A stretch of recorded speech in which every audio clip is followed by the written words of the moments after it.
겟세마니에서 기도하시다. 예수님께서 밖으로 나가시어 늘 하시던 대로 올리브산으로 가시니 제자들도 그분을 따라갔다. 그곳에 이르러 예수님께서는 제자들에게 유혹에 빠지지 않도록 기도하여라 하고 말씀하셨다. 그러고 나서 돌을 던지면 닿을 만한 곳에 혼자 가시어 무릎을 꿇고 기도하셨다. 아버지께서 원하시면 이 잔을 저에게서 거두어 주십시오. 그러나 제 뜻이 아니라 아버지의 뜻이 이루어지게 하십시오. 그때 천사가 하늘에서 나타나 그분의 기운을 북돋아 드렸다. 예수님께서 고뇌에 쌓여 더욱 간절히 기도하시어 땀이 핏방울처럼 되어 땅에 떨어졌다. 그리고 기도를 마치고 일어나시어 제자들에게 와서 보시니 그들은 슬픔에 지쳐 잠들어 있었다. 예수님께서 그들에게 이르셨다. 왜 자고 있느냐? 유혹에 빠지지 않도록 일어나 기도하여라. 아멘. 기억에 나는 말. 아직도 자고 있느냐. 어떤 신부는 서품 성구를 아직도 자고 있느냐, 이거 서품 성구로 했는데 참 근사한 말씀이죠. 인간은, 그러니까 여기서 이제 잔다는 말은 숙면에 빠졌다라는 뜻이 아니고요, 깨어있지 않는 상태가 곧 자고 있는 상태예요. 다른 말로 얘기하면 지금 여기 이 순간 이렇게 살아있는 그리스도와 함께 살지 않는 상태가 곧 자고 있는 상태다, 이렇게 보면서 읽어보면 얼마나 그 서품 성구가 아름다운 건지, 아직도 자고 있느냐라는 말씀이 마음에 와닿지요. 겟세마니 동산에서의 예수님의 기도하는 장면은 정말 유명한 장면이고, 그것이 우리 인간의 마지막 막다른 골목에 섰을 때의 현상이죠. 이러도 못하고 저러도 못하고 꼼짝 달싹 할 수 없는, 인간의 힘으로는 도무지 어떤 해결도 없을 때 주님 어찌해야 합니까? 이런 상황의 기도가 바로 겟세마니 동산의 기도라고 말할 수 있을 터인데요. 루카복음 22장 39절에서 46절에 이르는 이 올리브산 기도는 그리스도교 신앙의 가장 핵심적 신비라고 할 수 있는 하느님의 현존을 가장 극명하게 나타내 보여주시는 장면이에요. 그러니까 인간이란 이로도 못하고 인간의 힘으로는 도무지 감당할 수 없는 어떤 한계선에 봉착했을 때 그 자리가 무슨 자리? 온전하게 하느님밖에 그 어떤 가능성도 발견할 수 없는 자리에서 실제로는 하느님과 온전히 하나 된 자리다, 이렇게 볼 수 있죠. 예수님은 최후 만찬을 마치시고 평소의 습관에 따라 올리브산으로 가서 기도하셨습니다. 여기서 습관이라고 하는 단어가 나오는데 단순한 반복적 행위의 의미를 띠는데, 근본적으로 우리는 이 습관이 어떤 습관이 되어 있냐면 눈에 보이는 것을 잡으려 하고 쥐려 하고 눈에 보이는 것을 자기 동일시하여 그것에 의존한단 말이에요. 가장 크게는 우리 인간이 자기 자신이 의존하는 최고의 의지처가 뭐냐면 몸뚱아리가 나다 라는 생각 때문에 몸뚱아리에 온전하게 자기 동일시되어 있는 상태가 바로 인간의 모습이죠.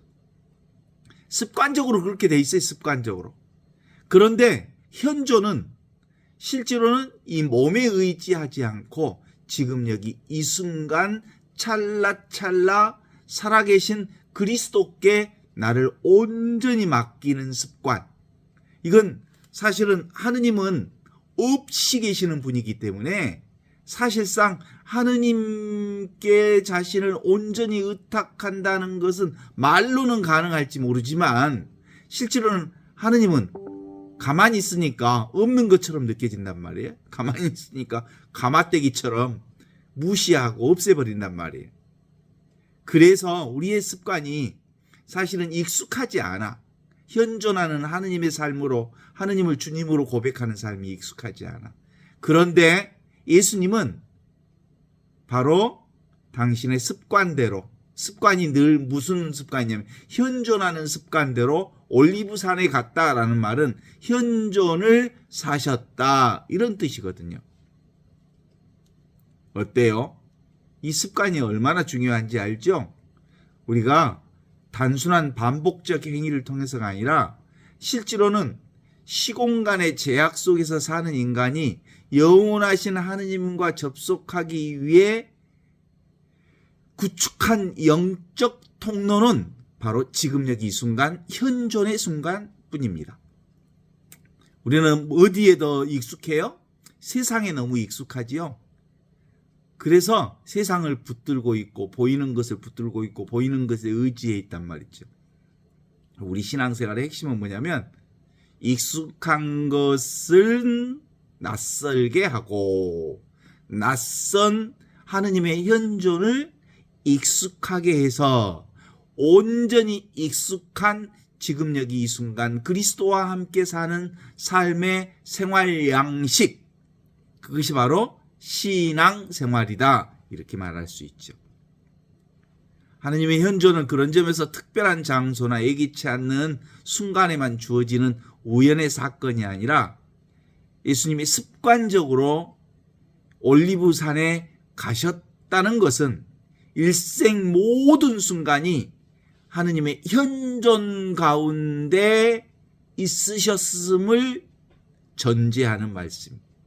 이게 지금 여기 이 순간 살아있는 그리스도와 함께하는 습관은 우리의 삶 가운데서 위기의 순간을 맞이할 때 가장 강력한 힘을 발휘하게 된다. 그래서 물리적인 공간으로서의 올리브산은 다른 말로 얘기하면 현존의 순간을 놓지 않으셨다는 예수님의 표현이죠. 하느님의 임재가 가장 분명하게 나타나는 곳이 어디요? 지금이지요, 여기이지요, 이 순간이지요. 이렇게 살아가 계신 현재 존재하는 이 자리가 바로 그리스도와 함께하는 순간이죠. 그래서 예수님은 올리브산에 당신 습관대로 가셨다 이 말은 우리의 습관을 현존에 두셨다. 당신 삶의 습관을. 인간은 흔히 과거의 후회나 미래의 불안이라고 하는 이 두 가지의 시간적 압박 속에서 살지만 예수님이 보여주신 올리브산의 기도는 이러한 시간의 흐름을 멈추고 하느님이라고 하는 지금 여기 이와 같이 현존하시는 영원한 현재 안에 늘 함께 하셨더라라고 하는 말씀을 주시는 겁니다. 하느님은 과거의 역사 속에서 박제된 분도 먼 미래만 나타나시는 분도 아니면서 오직 지금 이 순간 우리의 기도를 통해서 살아 움직이시는 분이심을 우리에게 얘기하고 있습니다. 올리브산이 뭐라고요? 지금 이 순간을 올리브산이라고 그래. 어떻습니까? 지금 여기 이 순간 현존이 올리브산이라니까? 그래서 우리의 삶은 어떤 종류의 삶을 살아야 하느냐? 그러면 예수님처럼 올리브산이 매 순간 습관화되어야 되는 거예요. 그게 관상 생활이라고 말할 수 있죠. 이걸 시간대로 보면 크게 인간이 근본적으로 과거, 현재, 미래라고 하는 시간과 공간 내에 살고 있는 크로노스적 한계에 갇힌 인간에게 지금 여기 이 순간 살아계신 그리스도, 카이로스, 하느님의 시간, 시간 없는 시간을 사는 하느님의 현존을 이해할 필요가 있어요. 인간의 시간은 우리가 시간을 통해서 측정하는 물리적이고 수평적 시간이라고 본다면, 이 인간의 시간 속에서 인간은 생물학적으로 늙어가고 소멸의 길을 걷게 될 수밖에 없습니다. 생로병사, 그리고 우비고내, 이렇게 해서 결국은 소멸의 길을 걷는 거라면, 지금 여기 이 순간 살아계신 하느님의 현존이라고 하는 크로노스, 하느님의 시간, 하느님 이 순간, 찰나찰나 이 순간은 모든 것을 잡아먹는 괴물과 같은 이 크로노스 시간 속에서 인간은 현재를 결코 살아갈 수 없기에, 하느님과 함께 이 순간을 살 때 두려움 없이 걸림 없이 온전한 자유를 살게 되는 거죠. 그 시간이 무슨 시간? 카이로스, 하느님과 함께하는 시간, 지금 이 순간 하느님이 개입하시는 결정적 시간, 하느님만이 의미를 가지는 시간. 이게 바로 루카복음 22장에서 예수님께서 올리브산에서 기도하신 시간이다, 이렇게 볼 수 있지요. 크로노스의 시간은 무슨 밤? 고통의 밤을 가져다 주지만, 카이로스, 하느님의 시간은 구원의 시간을 드러내고 있습니다. 제가 오늘 전쟁과 평화를 읽으면서 아주 강력하게 필이 온 대사 한 부분이 있었는데, 돌격 앞으로라고 하는 군인들이 이제 그동안 참호를 파고 대기하고 있다가 총을 들고 전진하는 과정에 느끼는 것을 뭐라고 표현하냐면, 두려운데 유쾌하다라는 말을 해요. 두려운데 왜 유쾌할까? 그게 아주 쎄하게 들어왔는데, 두렵다는 말은 인간적인 관점에서 보면 전쟁이라고 하는 죽음 앞에 있었기 때문에 에고가 두려워하는 거예요. 유쾌하다는 말은 무슨 뜻이냐면, 지금 여기 그리스도와 함께 있다는 관점에서 그는 죽음 앞에서도 즐거움이 있다는 거예요. 이 양면성을 인간은 두 가지를 동시에 가지고 살고 있음을 전쟁 통해서 보여주는 표현 양식이 아닌가 하는 생각이 들었어요. 두려운데 희열이 있다. 참 묘하지요? 두려운데 희열이 있다. 이게 인간의 삶이에요. 한편으로 인간의 삶은 인간적으로 두렵지요. 그러나 또 한편으로 그리스도와 함께 지금 여기 이 순간을 사는 사람은 그리스도와 함께 희열의 기쁨을, 지금 여기서 천국의 기쁨을 살 수 있다, 이런 얘기라고 말할 수 있죠. 근본적으로 올리브산 기도의 시간은 결국은 크로노스적인 고통의 밤이었지만 카이로스적인 인류 구원의 신비를 완성하는 영원한 순간을 경험하는 시간이었다, 이렇게 볼 수 있겠죠. 그러니까 늘 우리는 하느님의 현존을 지금 여기에서 경험한다는 것은 우리가 갇혀있는 크로노스, 인간의 시간이라고 하는 수평적 흐름을 뚫고 들어오는 하느님의 놀라운 은총을, 카이로스적, 수직적 시간을 받아들이는 순간이다. 따라서 올리브산의 기도, 항상 깨어 기도하고 있어라 라고 하는 예수님의 말씀이 지금 여기 이 순간을 놓치지 말라라는 말씀으로 알아들을 수 있죠. 우리가 일상 속에서 진정으로 하느님을 느끼지 못하는 이유는 대개 시공간의 시간 안에 갇혀 있고 시공간의 시간 속에 매몰되어 있기 때문에 그렇습니다. 그냥 일 속에 파묻혀 있고 미래 걱정에 파묻혀 있고 과거의 상처를 되새기느라 수없는 생각 속에 빠져 있기 때문에 그렇죠. 하느님의 현존하시는 하느님의 이 개입의 시간은 바로 인간의 문을 열어놓을 때 가능합니다. 오픈된, 그래서 나를 완전히 열어놓을 때 하느님이 나를 점령하셔서 영원한 생명으로서의 삶을 열어내 주시죠. 그러면 비로소 평범한 커피 한 잔의 시간, 차 한 잔 마시는 시간, 산책하는 시간, 한순간 한순간 영혼과 맞닿는 기적의 시간이 되는 거죠. 따라서 예수님의 십자가는 거대한 사건 앞에서 크로노스의 공포를 기도를 통해서 카이로스의 평화로 승화시킨 시간이다라고 볼 수 있죠. 그러니까 우리는 매 순간순간마다 사실은 인간적으로 살지만 그 인간의 삶 그 자체가 바로 하느님의 시간이라고 하는 것을 알면 집착하지 않으면서 온전히 이 순간을 살아갈 수 있는 까르페 디엠, 이 순간을 살라. 그래서 주어진 순간순간의 삶이 우리의 운명이 되도록 하라. 그게 아모르파티, 운명을 사랑하라. 왜냐하면 삶의 모든 것은 흘러가기 때문이다. 메멘토 모리. 그리하여 올리브산에서 예수님의 기도는 이렇게 얘기합니다. 아버지의 뜻이거든 이 잔을 제게서 옮겨주십시오. 라는 처절한 청혼을 시작합니다.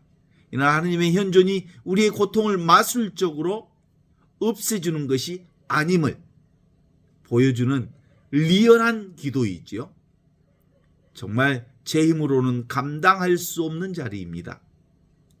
오히려 하느님께서는 고통의 한복판에서 우리와 함께 계시며 우리가 그 고통의 의미를 발견하도록 이끌어 주신다는 점을 이 기도를 통해서 우리에게 말해주고 있죠.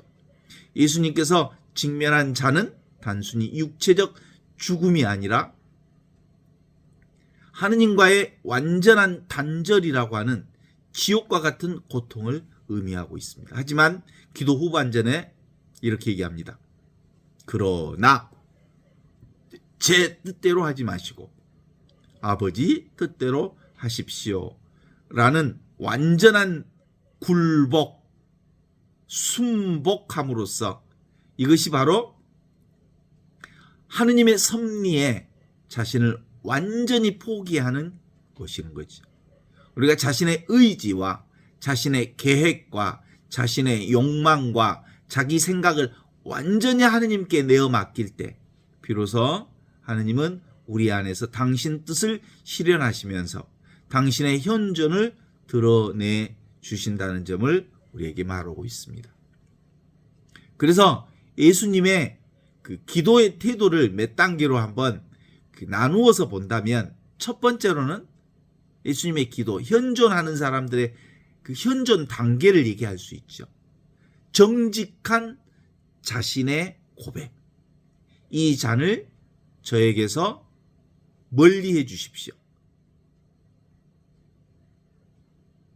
하느님 앞에서 자신의 약점과 두려움을 숨기지 않고 고백하는 겁니다. 이게 정직한 고백 제1단계로부터 시작합니다. 제2단계에 들어가면 하느님께 완전히 투항하는 거죠. 하느님의 뜻이거든. 그래서 하느님의 주권이 자신의 생명보다 훨씬 더 크다고 하는 것을 인정하는 겁니다. 하느님의 뜻이거든. 하느님께 투항하는 거죠. 3단계로 들어가면 완전히 하느님께 굴복하는 겁니다. 아버지 뜻대로 하소서라고 하는 것은 기본적으로 자신의 자아를 완전히 내려놓고 하느님의 현존을 완벽하게 수용하는 현상이라고 볼 수 있죠. 마지막 4단계에 들어가면 순종을 실천하는 겁니다. 일어나 때가 왔다. 기도의 확신을 현실의 고난 속에서 구체적으로 실천하는 단계라고 말할 수 있죠. 그러니까 이게 뭐 나누면 정직함, 고백, 신뢰의 투항, 완전한 굴복, 네 번째 단계 순종으로서의 행함이라고 하는 네 단계로 구분할 수 있지만 결국은 뭐요? 있는 그대로 지금 이대로 받아들이는 거거든요. 이러한 자기 포기는 수동적인 포기가 아니라 하느님의 더 큰 사랑을 신뢰하는 능동적인 투신이라고 말할 수 있지. 우리가 지금 이 순간 겪는 고난이 하느님의 섭리 안에 있음을 믿을 때 우리는 항상 휘둘리지 않는 초월적인 평화를 누릴 수 있습니다. 그때 비로소 어디에도 걸림없이 어떤 것도 두려워하지 않고 있는 그대로 지금 이들을 수용하는 힘이 생기죠. 그래서 루카복음의 저자는 예수께서 힘쓰고 애써 간절히 기도하시니 땀이 땅에 떨어지는 핏방울 같다라고 기록되어 있죠. 이는 하느님의 현존이 결코 아니란 명상이 아니라 천인격적으로 자신을 완벽하게 투신하는 아주 간절한 기도가 바로 현존이라고 말할 수 있죠. 내면의 모든 것을 밖으로 쏟아내어라 라는 뜻을 가지고 있어요. 예수님은 자신의 모든 생명력을 다해 하느님께 응답하셨습니다. 그 결과로 하느님과 인간 사이의 단절을 당신의 몸으로 온전히 메우셨다고 볼 수 있죠. 그런 점에서 현대인은 하느님의 현존을 단순히 심리적 위안으로 여기곤 하지만 지금 여기 이 순간 살아있는 그리스도를 사는 예수님은 그것이 얼마나 치열한 영적 투쟁인지를 보여준 모습입니다. 사탄은 현존하는 자리에서도 우리를 유혹해서 하느님께로부터의 시선을 돌리게 만듭니다. 땀이 피가 되기까지 기도하셨다는 묘사는 하느님의 현존이 육체적 한계와 정신적 고뇌를 모두 표현하는 육화된 사건임을 말해주는 거죠. 우리가 겪는 지금 여기 육체적인 질병이나 또 정신적인 고통 또는 하느님의 현존의 장소가 될 수 있죠. 예수님의 핏방울은 우리의 모든 상처와 고통이 하느님 안에서 구원받을 수 있는 통로가 바로 현존의 순간이다. 이 현존의 기도는 단순히 머리로 하는 생각이 아니라 땀과 눈물과 핏방울이 섞인 진실한 삶의 고백일 때 비로소 시공간에 초월한 하느님의 마음을 움직일 수 있음을 드러내 보여주십니다. 예수님께서 고통 속에 계실 때 하늘로부터 천사가 나타나 한 예수님의 힘을 돕더라고 하는 이 기록은 루카복음만이 전하는 아주 독특한 장면이라고 할 수 있어요. 이는 우리가 기도할 때 결코 혼자 기도하는 게 아니에요. 온 우주가 함께 현존하는 거예요. 하느님의 천사, 천군 만군 천사들이 함께 한다는 거거든요. 우리가 미사할 때만 천군 만군 천사가 우리가 함께 하는 게 아니라 매 순간순간 찰나찰나마다 천군 만군 천사들이 함께 한다. 이 말은 우주 전체가 지금 이 순간 하느님의 현존 가운데서 보이지 않는 조력자가 된다. 이런 얘기를 하는 거죠. 우리가 자신의 힘이 완전히 다했다고 느끼는 그 순간 하느님은 천사들을 보내셔서 누군가의 따뜻한 손길을 통해 당신의 현존을 확인시켜 주십니다. 천사라고 얘기하면 보이는 천사만 얘기하는 게 아니라 보이지 않는 천사, 천군 만군 천사들이 늘 우주적 힘을 통해서 우리의 삶을 협력하고 돕는다라고 하는 거죠. 예수님과 함께 깨어 있어야 하는 제자들은 슬픔으로 인해서 잠든 상태였습니다. 이들은 하느님의 카이로스가 지금 여기 이 순간 살아있는 찰나찰나 순간순간 그리스도와 함께 하고 있음에도 불구하고 인간적인 피로와 슬픔에 굴복하고 말았습니다. 어찌하여 잠만 자고 있느냐? 라고 하는 말씀이지요. 시험에 들지 않게 일어나 깨어 기도하라 라는 예수님의 꾸짖음은 오늘날 영적 잠에 빠져있는 하느님의 현존을 망각하고 사는 모든 인간들을 향해 말씀하시는 애침입니다. 아직도 자고 있느냐? 이 말은 뭐예요? 아직도 지금 여기 이 순간 현존의 삶을 깨닫지 못하느냐라는 얘기죠. 우리가 하느님을 느끼지 못하는 것은 하느님이 부재하기 때문이 아니라 우리가 영적으로 잠들어 있기 때문이죠. 영적으로 잠들었다는 말은 무언가에 세상에 의지했다는 거예요. 세상에 의지했다는 말은 사실은 하느님, 보이지 않는 하느님께 의지하지 않고 세상을 잡고 있기에, 다른 말로 얘기하면 세상에 완전히 잡혀 있는 상태를 말하고 있는 거예요. 영적으로 잡혀 있느냐? 이 말은 너는 아직도 세상의 볼모로 잡혀 있구나 라는 뜻이기도 하죠. 슬픔은 때로 우리를 하느님께로 인도하기도 하지만 때로는 우리를 무력하게 만들어서 하느님의 임재를 보지 못하게 가로막기도 합니다. 하느님의 현존을 지금 여기서 경험하기 위해서는 슬픔의 잠에서 깨어나야 합니다. 고통의 잠에서 깨어나야 합니다. 그리고 아픔의 잠에서 깨어나야 합니다. 세상을 붙들고 있는 것으로부터 내려나와야 합니다. 비록 몸은 고단할지라도 영혼의 눈은 번뜩 뜨고 지금 여기 이 순간 살아있는 하느님의 현존을 사는 훈련이 필요한 거죠. 시공간을 초월하는 하느님의 현존을 일상 속에서 가장 구체적으로 실천한 이들이 사실은 바로 관상기도를 일상생활화하는 사람들이다, 이렇게 말할 수 있죠.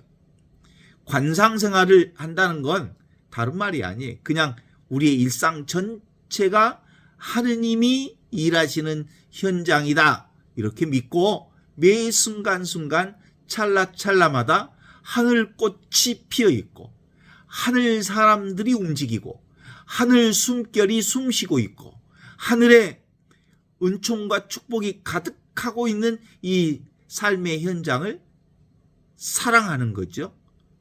운명을 사랑하듯이 인생을 사랑하는 것이죠. 그래서 삶 전체를 수용하고 받아들이는 일. 근본적으로 관상생활의 핵심 포인트라고 말할 수 있다면 인생을 대수용하는 삶, 이게 관상생활입니다. 삶의 순간순간을 모두 다 수용하고 받아들여서 그 순간순간마다 하나님께 찬양을 드리는 일이죠. 그러니까 하느님의 현존 연습을 통해서, 관상생활을 통해서 시끄러운 일상생활에서 일하는 모든 것이 성당에서 무릎 꿇고 기도하는 것과 전혀 다르지 않음을 보여주는 일입니다.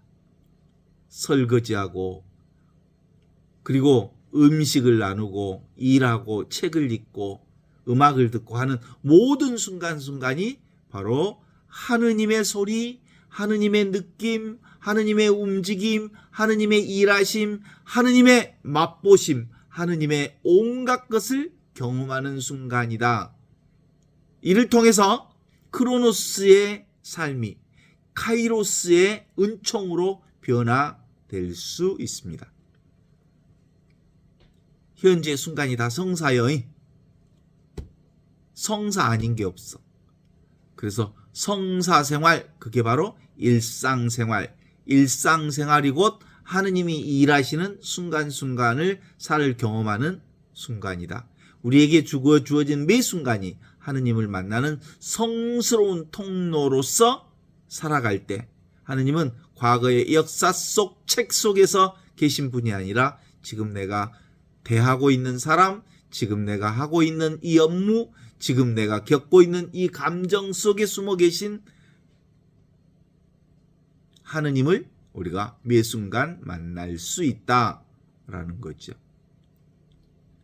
하느님의 현존이 결코 고차원적인 지식이나 신비 체험이 있는 게 아님을 우리에게 가르쳐 주십니다. 그것은 주님, 저는 당신 것입니다 라고 고백하며 지금 내 앞에 주어진 일을 하느님을 향한 사랑으로 행하는 아주 단순한 행위라고 말할 수 있습니다. 예수님이 올리브산에서 자신의 목숨을 아버지께 맡겼듯이 우리도 우리의 지금 이 순간의 삶을 아버지 하느님께 온전히 맡길 때 하느님의 현존은 우리 삶의 실제가 될 것입니다. 하느님의 현존을 느끼는 것은 거창한 종교의식, 미사의식을 통해서만 가능한 게 아니라 루카복음 22장 기도가 습관에 따른 것이듯이 일상적 습관 속에서 하느님을 발견할 수 있어야 합니다. 아침에 일어나 첫 숨을 들이쉬면서 감사의 기도를 드리는 순간부터 시작하여 창밖의 풍경을 보고 커피 한 잔을 마시고 음악을 듣고 책을 읽고 그리고 산책하면서 온갖 산천의 아름다운 경이로운 풍경을 경험하고 그리고 고단한 동료들에게 건네는 따뜻한 미소 속에서도 시공간을 초월하신 하느님의 사랑이 깃들어 있음을 경험하고 체험할 수 있죠.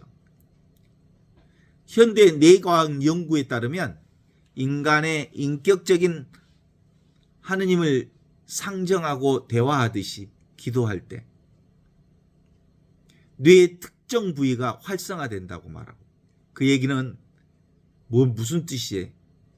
매 순간순간마다 살아계신 하느님의 아들 그리스도를 지금 여기 이 순간 만날 때 우리의 뇌가 활성화된다는 말이라는 말이죠. 이는 우리가 하느님과 소통하도록 설계된 존재임을 과학적으로 뒷받침한다 이렇게 말할 수도 있죠. 하느님은 추상적인 개념이 아니라 우주 질서가 아니라 우리의 이름을 부르시고 우리의 땀방울을 닦아주시는 아빠, 아버지로서 지금 여기에 하느님을 온전히 느끼는 실천적 삶을 통해서 우리가 경험됐죠.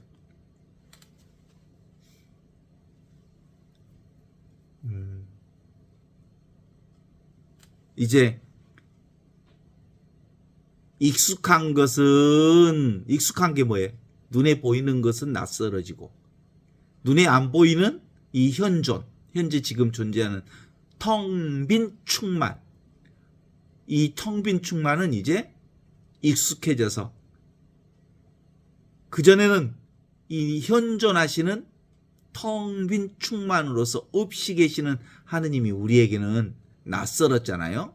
낯선 것은 익숙해지고 익숙한 세상은 낯설어질 때 그래서 우리의 신앙은 정상으로 돌아오게 되죠.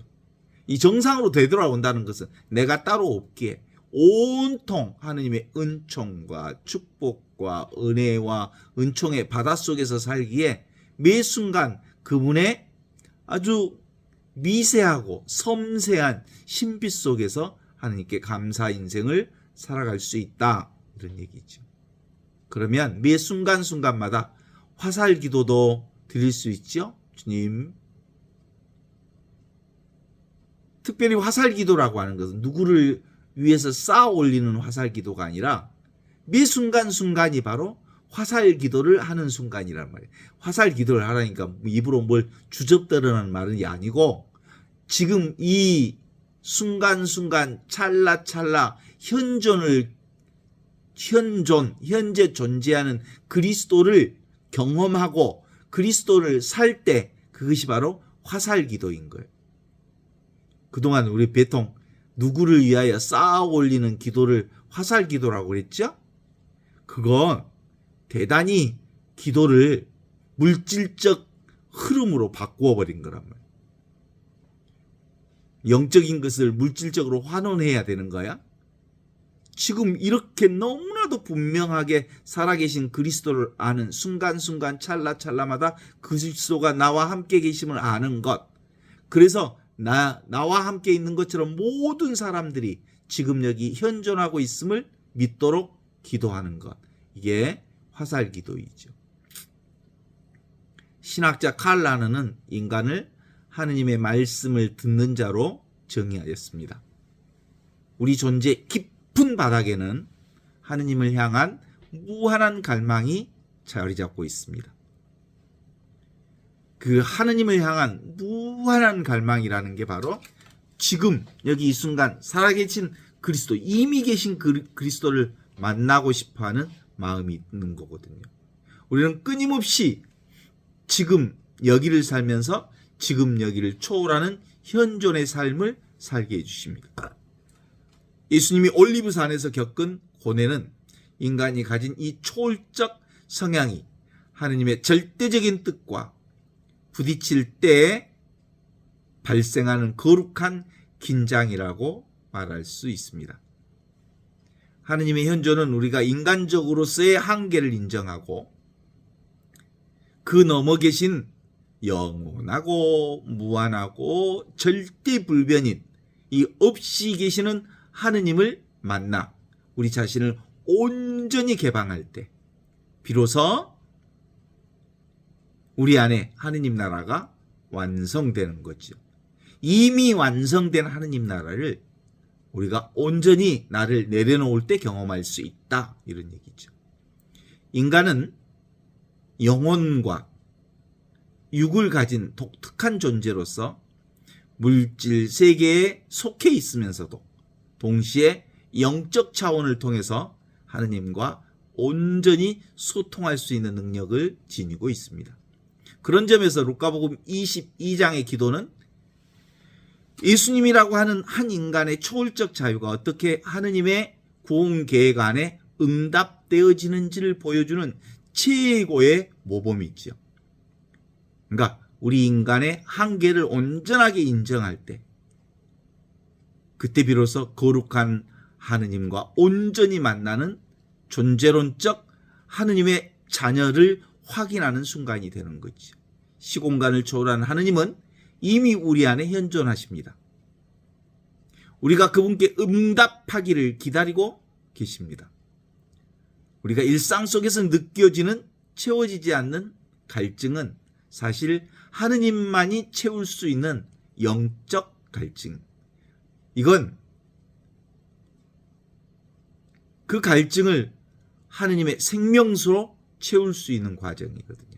우리의 인간의 생각은 라면 하나도 끓일 수가 없어요. 인간은 사실이 아닌 인간의 생각은 우리가 이 세상을 살아갈 수 있는 운영체계로서 지금 이 현존하는 삶을 살아가는 에고의 삶의 운영체계를 통해서 우리를 살게 해주는 또 다른 하느님의 꽃이기는 하지만 영원한 게 아니거든요. 영원한 생명은 지금 여기 이 순간 이렇게 살아있는 생명 그 자체가 영원한 생명입니다. 루카복음 22장 39절에서 46절의 겟세마니 동산의 기도는 우리에게 하느님의 현존이 결코 멀리 있는 신비가 아니고 지금 여기 우리의 삶의 한복판에 있는 살아있는 실제임을 깨우쳐주는 말씀이죠. 예수님은 올리브산이라고 하는 특정한 공간과 십자가 직전에 특정한 시간을 통해서 기도하셨지만 그 기도의 효력은 시공간을 뚫고 오늘 사는 우리에게 지금까지 미칩니다. 우리가 현존할 때 그리스도의 기도를 지금도 계속하고 있는 거죠. 하느님은 과거의 기억 속에 박제된 유물이 아니어서 또한 미래의 막막한 희망도 아니어서 지금 우리의 심장 속에 살아계신 하느님을 경험할 수 있어요. 지금 듣고 있죠? 지금 보고 있지요. 지금 느끼고 있지요. 지금 이렇게 살아있는 현존. 일생의 모든 과제 속에 현존하십니다. 하느님의 현존을 지금 여기서 경험하기 위해 우리에게 필요한 것은 대단한 지식이 아니라 예수님처럼 자신의 뜻을 내려놓는 겁니다. 방하차, 방하착이라고 그래요. 착, 방하착. 자기를 내려놓으면 망상을 내려놓고 나를 내려놓으면 완전히 그 자체로 거룩하신 하느님과 하나됨을 경험할 수 있답니다. 그래서 우리는 이 인간의 시간이라고 하는 크로노스의 흐름에 떠내려가는 낙엽이 아니라 하느님의 은총과 축복이라고 하는 카이로스, 하느님의 거룩한 파도를 타고 영혼으로 나아가는 하느님의 자녀들이라고 말할 수 있죠. 올리브산에서 천사들이 나타나서 예수님의 힘을 도와드렸듯이 우리가 깨어 기도할 때 천군, 만군, 천사, 우주 전체가 우리를 향해 함께 기도하고 있는 자리가 바로 지금 여기 이 순간 현존의 자리입니다.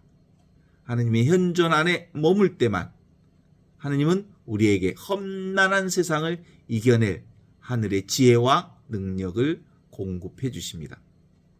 일어나 기도하라.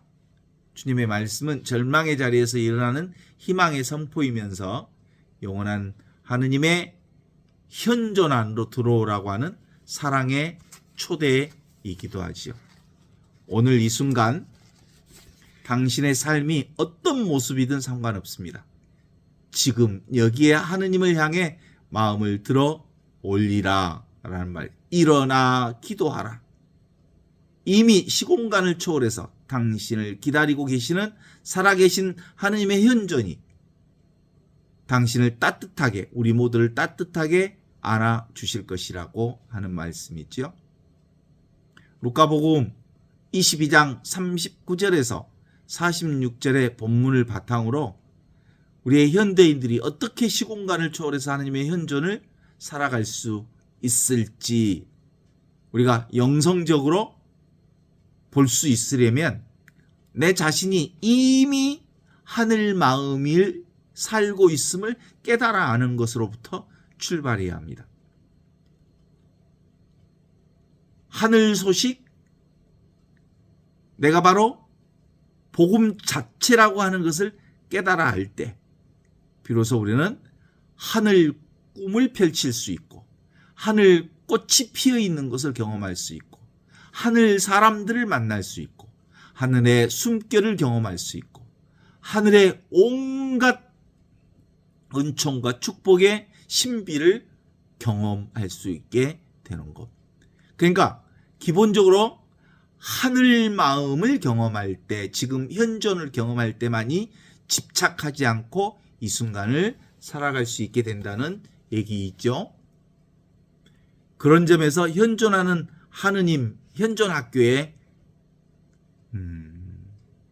교훈처럼 까르페 디엠, 이 순간을 살아라, 운명을 사랑하라, 아모르 파티, 메멘토 모리, 모든 것은 다 흘러간다 라고 하는 전반적 흐름은 복음을 믿고 깨달아라. 지금 여기 이 순간 살아있는 하느님의 현존을 믿고 살면 아주 자연스럽게 집착을 버리고 현재를 사랑하게 되는 기라 라는 말씀을 드리는 거죠. 이게 바로 인카르나시오, 육화적 삶, 몸된 세상, 성체성사를 지금 여기서 사는 일이 되는 것이죠. 복음이라고 하면 우리가 말 그대로 기쁜 소식이잖아요.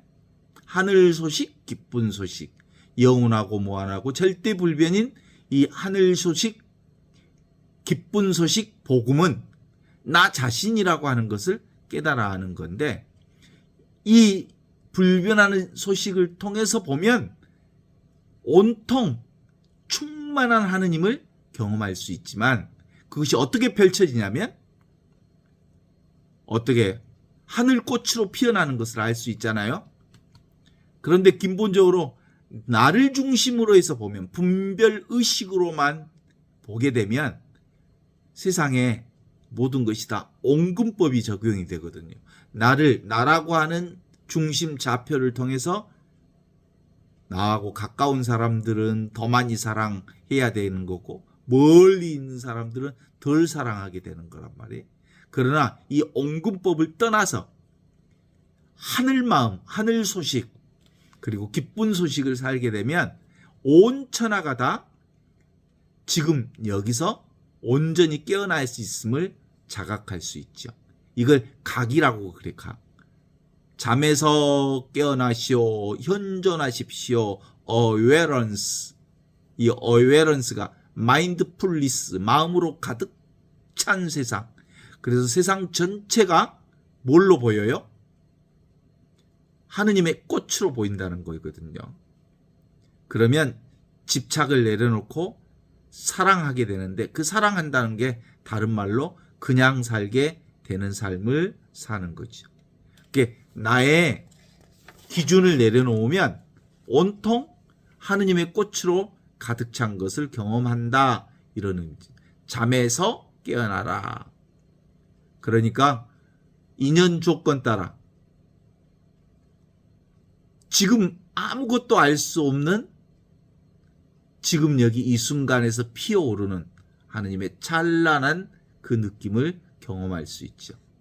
우리가 생로병사 우비고뇌라고 하는 눈에 보이는 내 몸뚱아리나 상을 잡으면 상에 속고 몸을 잡으면 몸에 속고 세상을 잡으면 세상에 속고 변화를 잡으면 변화에 속게 되어 있어요.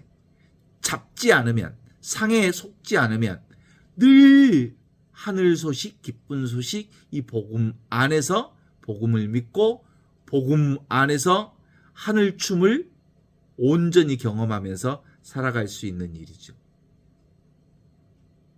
모두가 하늘 춤이, 하늘 꿈이 하느님의 놀라운 생명이 움직이는 것들을 경험할 수 있기 때문이란 말이죠. 그래서 실제로 그 성당에 가는 길은 내가 가는 길이 아니고 지금 현존을 사는 길이 바로 성당에 가는 길이고 사랑으로 살아가는 길이라고 말할 수 있죠. 성당이 어디예요? 성당이 건축이 있는 본당 성당을 얘기하는 게 아니고 성당은 현존하는 지금 여기 이 순간이 바로 성당이라고 하는 거예요. 거룩한 장소, 현존하는 장소. 그게 성당의 핵심 말씀이라고 볼 수 있죠. 하늘 소식, 기쁜 소식, 이 복음을 깨달으면 사랑의 길, 하늘 꽃길, 하는 꿈, 그냥 하느님의 놀라운 은총을 경험하게 되는 소식을 살게 되기 때문에 지금 우리의 삶 전체가 하느님의 몸속에 살고 있어서 성사생활 전체를 경험할 수 있습니다. 어때요? 우리는 모든 것들이 일어났다 사라지는 작용 계속 무엇이 움직이고 변화되고 작용되어지는 것들을 보게 되는데 그게 바로 하늘 꿈을 하늘 춤을 하느님의 놀라운 은혜를 드러내고 있는 순간순간이라고 하는 걸 알아낼 수 있어요. 그래서 세상 것을 잡으면 잡히니까 세상 것을 잡지 않도록 하게 하는 게 파사현정이라는 말로 표현될 수 있어요. 삿된 것을 파하면 바른 것이 드러난다. 그릇된 것을 깨뜨려 없애고 바른 것을 드러내는 것. 이게 파사현정이라고 말할 수 있는 말씀이잖아요.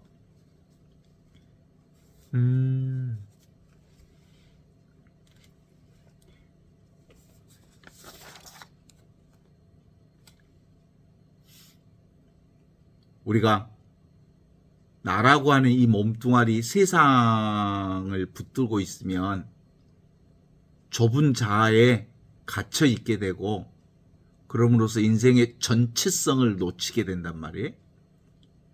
그래서 기본적으로 우리가 이 세상을 살려고 온 것은 개인으로 살기 위해서 온 게 아니라 인생 삶의 전체성을 깨닫기 위해서 온 거라고 말할 수 있잖아요. 삶의 전체성, 비퀄리스, 이게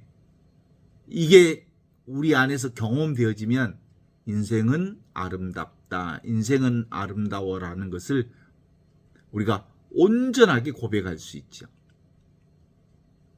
그러면 이건 이제 이 하느님의 맛을 봐버리면 그때부터 불퇴전, 절대로 뒤로 넘어설 수가 없어요. 그래서 복음을 깨달아 알지 못하면 우리가 공부하면 공부할수록, 신앙생활을 하면 할수록 설상가상, 엎친 데 덮친 격으로 또 내가 배운 지식이 또 다른 지식에 엎쳐지고 덮쳐지면서 점점점 하느님과 멀어지게 되는 거예요. 근본적으로 나는 내 자신이 곧 보물이다, 내 자신이 곧 복음이다, 내 자신이 바로 하느님 나라와 온전히 하나로 일치되어 있다라고 하는 것을 깨닫지 않고서는 도무지 우리의 신앙생활이라고 하는 건 또 지식에 지식을 더하고 지식에 지식을 더해서 아는 것은 많은데 하느님과는 점점점 멀어지는 설상가상의 엎친 데 덮친 격의 신앙생활을 하게 되는 거다.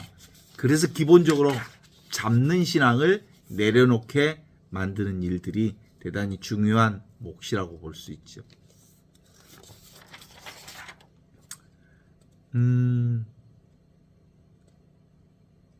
현지우연이라고 하는 말이 있거든요. 현지우연. 가물가물한 자리, 알 수 없는 자리, 그게 바로 하느님의 자리, 없는 듯 있는 자리.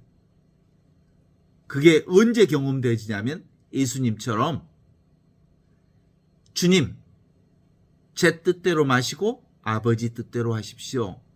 제 힘으로는, 제 생각으로는, 제 능력으로는, 제 의지로는 아무것도 할 수 없습니다.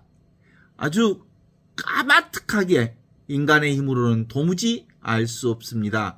라고 하는 상황에 딱 맞닥뜨려졌을 때 거룩하신 하느님이 온전히 우리 안에 하나 되는 경험들을 하는 그 자리, 바로 그게 현지우연, 가물가물하고 분별 없는 진리의 자리에 이미 우리가 와 있음을 알게 해주시는 말씀이죠. 그런 점에서 우리는 실제로 신앙생활이라고 하는 게 얼마나 무언가를 붙잡고 그것을 내 것으로 하려고 애썼는지를 알 수 있죠. 평생 이 현존을 사는 아주 가장 중요한 포인트는 그거거든요. 안경 쓰고 안경 찾는 꼴이라는 것을 내가 알면 되는 거잖아요. 우리 가끔 그러잖아요. 핸드폰 들고 핸드폰 찾잖아.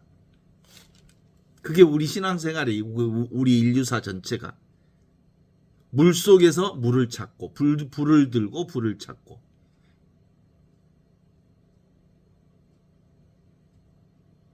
그런 상황을 깨달아 알면 어떻게? 찾지 않으면 완벽하게 그 자리에서 하느님의 복음을, 하늘 소식을, 복음 소식을, 기쁜 소식을 살고 있음을 아는 것. 이것이 바로 하느님 손 안에서 살고 있는, 부처님 손 안에서 살고 있는, 그래서 온통 은총으로만 가득 살고 있음을 아는 거거든요. 그래서 잠에서 깨어나라, 아직도 자고 있느냐라는 말은 아직도 네 생각에 빠져 있느냐, 이런 얘기죠. 오늘 이 말씀으로 마무리 짓겠습니다.